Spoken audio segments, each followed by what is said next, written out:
मैं हूं नंदिनी साहू और आप देख रहे हैं AINS न्यूज़ 24 चैनल। अब खबरें विस्तार से।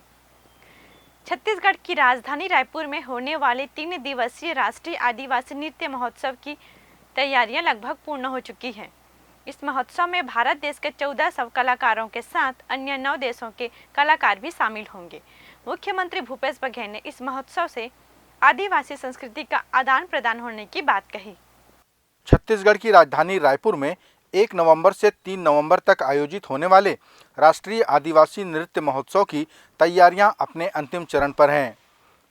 इस महोत्सव में भारत देश के 1400 कलाकारों के अलावा अन्य 9 देशों के कलाकार अपनी सांस्कृतिक प्रस्तुतियां देंगे।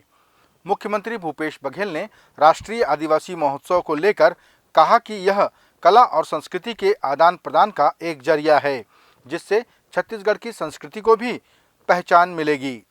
हमारे चाहे बस्तर हो, सरगुजा हो, हमारे ट्राइबल लगभग 41 जनजाति यहाँ निवास करते हैं और उनके अपनी बोली है, अपनी संस्कृति है, अपनी परंपराएं हैं और उन परंपराओं को उसके नृत्य है, संगीत है, वो सब चीज़ें उनके साथ वो जीवन यापन करते हैं। और उसके साथ साथ देश और दुनिया के जो ट्राइबल हैं उनके भी संस्कृति का यहाँ एक संगम होगा, जिसमें सब लोग विदेशों की भी 9 टीमें आ रही है।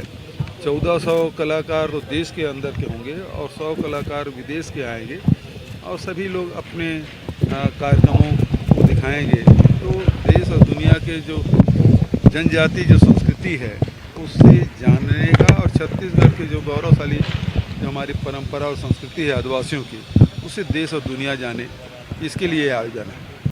दिल्ली के मुख्यमंत्री अरविंद केजरीवाल ने गुजरात में आम आदमी पार्टी की सरकार आने की बात कही।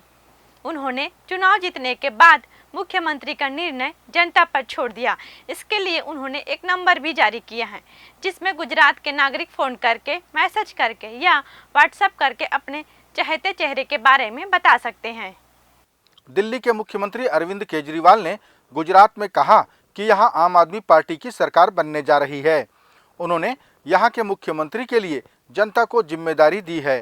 केजरीवाल ने वहां एक नंबर भी जारी किया, जिसमें कॉल करके, व्हाट्सएप करके या मैसेज भेजकर मुख्यमंत्री का नाम जनता सुझा सकती है। आप लोगों को याद होगा जब पंजाब के चुनाव हुए थे, हमने जनता से पूछा था कि अगला मुख्यमंत्री कौन होना चाहिए और बड़े भारी बहुमत से जनता ने भगवंत मान साहब का नाम लिया था कि भगवंत मान को हम मुख्यमंत्री देखना चाहते हैं और जनता की इच्छा के अनुसार हमने भगवंत मान साहब का नाम अनाउंस किया था। अब पूरे गुजरात के अंदर माहौल ये बन चुका है कि आम आदमी पार्टी की सरकार आ रही है, बदलाव होने जा रहा है, आम आदमी पार्टी की सरकार आ रही है। तो आम आदमी पार्टी की सरकार अगर आ रही है तो जो भी हमारा सीएम कैंडिडेट होगा वो गुजरात का नेक्स्ट सीएम होगा। तो आज हम गुजरात की जनता से पूछना चाहते हैं कि आप बताइए कि गुजरात का अगला सीएम कौन होना चाहिए।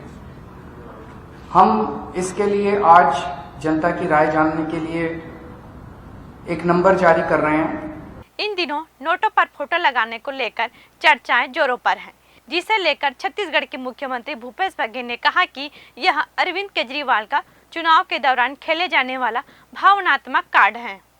इन दिनों नोटों पर फोटो लगाने की चर्चाएं जोरों पर हैं, जिसे छत्तीसगढ़ के मुख्यमंत्री भूपेश बघेल ने राजनीतिक शगुफा करार दिया। उन्होंने कहा कि चुनाव के वक्त अरविंद केजरीवाल कोई न कोई भावनात्मक कार्ड खेलते हैं। क्या कहेंगे सर?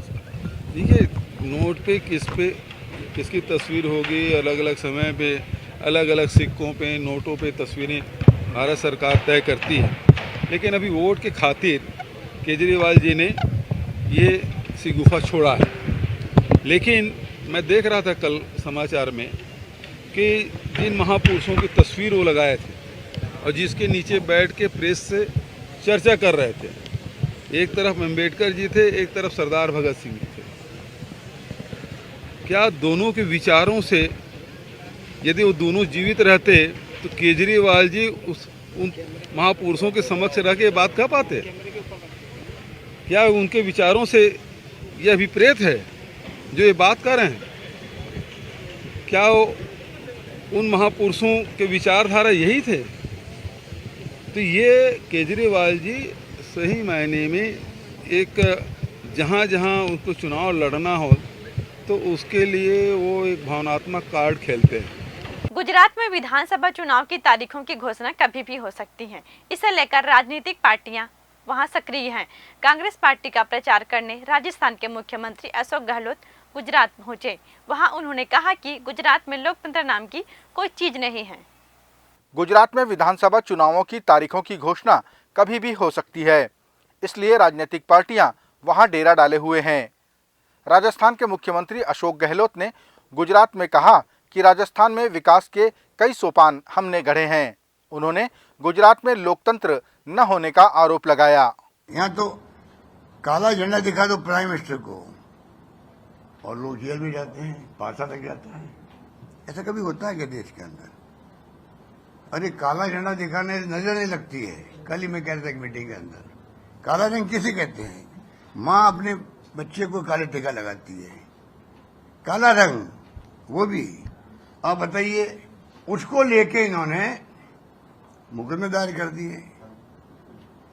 अरे हम तो लोकतंत्र में आलोचना, धरने, प्रदर्शन, काले झंडे दिखाना, ये तो एक प्रकार से आभूषण है लोकतंत्र का। आलोचना सुनने की ताकत चाहिए आदमी को, इनमें टॉलरेंस पावर नहीं है। लोकतंत्र के अंदर गांधी जी भी कहते थे सबसे बड़ा गुण होना चाहिए टॉलरेंस पावर रखना। छत्तीसगढ़ कांग्रेस के प्रदेश प्रभारी पीएल पुनिया बस्तर प्रवास के दौरान दंतेवाड़ा पहुंचे। वहां उन्होंने मां दंतेश्वरी के दर्शन किए और पत्रकारों को संबोधित किया। आरक्षण मामले पर बोलते हुए उन्होंने कहा कि आदिवासियों का आरक्षण में कोई कमी नहीं होगी। छत्तीसगढ़ कांग्रेस के प्रदेश प्रभारी पीएल पुनिया अपने बस्तर प्रवास के दौरान दंतेवाड़ा पहुंचे। वहां उनके साथ नगरीय प्रशासन मंत्री शिव डहरिया, कांग्रेस प्रदेश अध्यक्ष मोहन मरकाम, फूलो देवी नेताम, देवती कर्मा ने भी मां दंतेश्वरी के दर्शन किए। पत्रकारों से चर्चा करते हुए प्रदेश प्रभारी पीएल पुनिया ने कहा कि आदिवासियों का आरक्षण किसी भी सूरत में कम नहीं होगा। जो किसी भी तरह भी जो आदिवासी समाज के लिए जो आरक्षण को कम नहीं होने देंगे, तो ये पूरी तरह से स्पष्ट है। इसमें कोई शंका की बात नहीं है। सरकार हमारे साथ में है और विधानसभा में लाना हो या जिससे से हो या सुप्रीम कोर्ट से हो, जो भी बेस्ट ऑप्शन होगा, जिसमें हमें कामयाबी मिलने की उम्मीद हो, वो किया जाएगा। प्रदेश अध्यक्ष मोहन मरकाम ने पत्रकार सुरक्षा कानून बनाए जाने के सवाल पर कहा कि हमारे पास 1 साल और है, उस पर विचार करके कार्रवाई की जाएगी। ऐसा हुआ है। रही बात पत्रकार कानून के बारे में, विधानसभा में भी हमारे मुख्यमंत्री ने कह दिया है, हम पत्रकार कानून के बारे में गंभीरता है और हमारे पास 1 साल से ज्यादा समय है। हम लोग जरूर आप लोगों की बात सुनेंगे और आपकी समस्या सरकारी कर्मचारी। छत्तीसगढ़ के मुख्यमंत्री भूपेश बघेल ने मुख्यमंत्री घोषणा पोर्टल का लोकार्पण किया। इस पोर्टल में उनके द्वारा की गई घोषणाओं का ब्यौरा अपलोड होगा। साथ ही कौन कौन सी घोषणाएं पूर्ण हैं और कौन सी अपूर्ण हैं, यह भी डाटा शामिल किया जाएगा। छत्तीसगढ़ के मुख्यमंत्री भूपेश बघेल ने मुख्यमंत्री घोषणा पोर्टल का शुभारंभ किया। इस पोर्टल में मुख्यमंत्री द्वारा की गई घोषणाओं का पूरा ब्यौरा अपलोड होगा। साथ ही कितनी घोषणाएं पूरी की गई हैं और कितनी नहीं हुई हैं, यह जानकारी भी शामिल होगी। यह पोर्टल जिले के मुख्यालय से लॉगिन होगा और राज्य स्तर पर राजधानी से लॉगिन किया जा सकेगा। बिलासपुर में राष्ट्रीय खेल प्रतियोगिता के दूसरे आयोजन का उद्घाटन विधानसभा अध्यक्ष चरण दास महंत और छत्तीसगढ़ के राजस्व मंत्री जयसिंह अग्रवाल ने किया। इस प्रतियोगिता में 23 वर्ष से कम आयु के खिलाड़ी भाग ले सकेंगे। दोनों अतिथियों ने खिलाड़ियों के उत्कृष्ट प्रदर्शन की शुभकामनाएं दी और खेल भावना से खेलने की बात कही। बिलासपुर में अंडर 23 राष्ट्रीय खेल प्रतियोगिता का दूसरा आयोजन किया जा रहा है, जिसकी विधिवत शुरुआत छत्तीसगढ़ विधानसभा के अध्यक्ष चरणदास महंत और राजस्व मंत्री जयसिंह अग्रवाल ने किया। भारतीय एथलेटिक्स संघ और खेल एवं युवक कल्याण विभाग द्वारा आयोजित इस खेल प्रतियोगिता में 23 वर्ष से कम आयु के खिलाड़ी हिस्सा लेंगे। राजस्व मंत्री जयसिंह अग्रवाल ने कहा कि खिलाड़ी खेल भावना से खेलें और अच्छा प्रदर्शन करें। उन्होंने खिलाड़ियों को बधाइयां भी दी। इसमें मैं बिलासपुर में आयोजन समिति के अध्यक्ष कलेक्टर गौरव कुमार जी और यहाँ के अध्यक्ष भाई विजय केसरवानी जी, विधायक जी, आईजी साहब और जितने भी सभी अधिकारी कर्मचारी और हमारे साथी सब ने मिल के इस आयोजन का बीड़ा उठाया और आज ये सफलतापूर्वक ढंग से इसका विधिवत उद्घाटन हुआ है। मैं समस्त बिलासपुर वासियों को, छत्तीसगढ़ वासियों को इसके लिए हार्दिक बधाई, शुभकामनाएं देता हूं। इसी कड़ी में विधानसभा के अध्यक्ष चरणदास महंत ने कहा कि यह गौरव की बात है कि राष्ट्रीय स्तर का यह खेल आयोजन बिलासपुर में हो रहा है। उन्होंने सभी खिलाड़ियों को शुभकामनाएं दी। तो धन्यवाद देता हूं जिन लोगों ने आयोजन समिति की अध्यक्षता करते हुए सब लोगों को जोड़ा, प्रयोग किया, और इसके लिए प्रोत्साहन देने के लिए मैं जय सिंह जी को भी धन्यवाद देना चाहूँगा, जो हमारे मंत्री हैं, यहाँ के विधायक जी को देना चाहूँगा धन्यवाद, शैलेश पांडे जी को। हम सबके इन सबके सहयोग से आज बेहतर ढंग से कार्यक्रम का शुभारंभ हुआ है और मुझे पूरा विश्वास है कि जो प्रतिभागी यहाँ आए हैं वो बेहतर से बेहतर प्रदर्शन करेंगे और अपने लक्ष्य को प्राप्त करेंगे। छत्तीसगढ़ के मुख्यमंत्री भूपेश बघेल ने भारतीय जनता पार्टी के भीतर गुटबाजी होने की बात कही। उन्होंने कहा कि इन्हीं गुटबाजी के चलते भाजपा में पदाधिकारियों को बदला जा रहा है। छत्तीसगढ़ के मुख्यमंत्री भूपेश बघेल ने भारतीय जनता पार्टी के भीतर गुटबाजी होने की बात कही।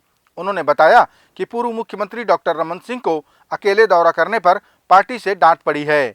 भारतीय जनता पार्टी में लगातार हो रही विधानसभावार बैठकों पर मुख्यमंत्री ने कहा कि गुटबाजी के चलते ही प्रभारी बदलने की नौबत आई।